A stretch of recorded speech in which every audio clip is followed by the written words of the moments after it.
జీవితంలోని సంఘర్షణలను ఎదుర్కొనే శక్తి తన మనస్సుకు లేదని తలిచేవారికి తమ ఆత్మబలం మీద విశ్వాసం ఉండదు. అప్పుడు వారు సద్గుణాలను త్యజించి దుర్గుణాలను అలవర్చుకుంటారు.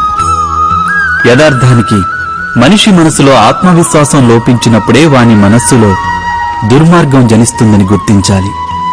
ఆత్మవిశ్వాసమే సచ్చీలతను ధారణ చేస్తుంది. ఈ ఆత్మవిశ్వాసం అంటే ఏమిటి?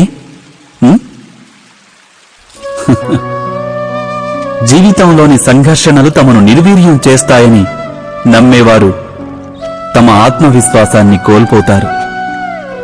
వారు సంఘర్షణలను అధిగమించడానికి మారుగా వాటిని వదిలించుకోవాలనే ప్రయత్నం చేస్తుంటారు.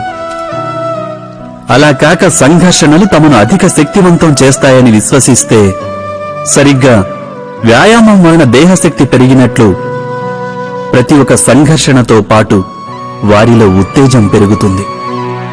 అనగా ఆత్మవిశ్వాసం అంటే ఏదో కాదు, అది ఒక మానసిక స్థితి.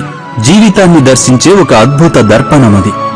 అయినా జీవితాన్ని దర్శించగలిగే సామర్థ్యం మనిషి వశంలోనే ఉంటుంది కదా. మీరే ఆలోచించండి.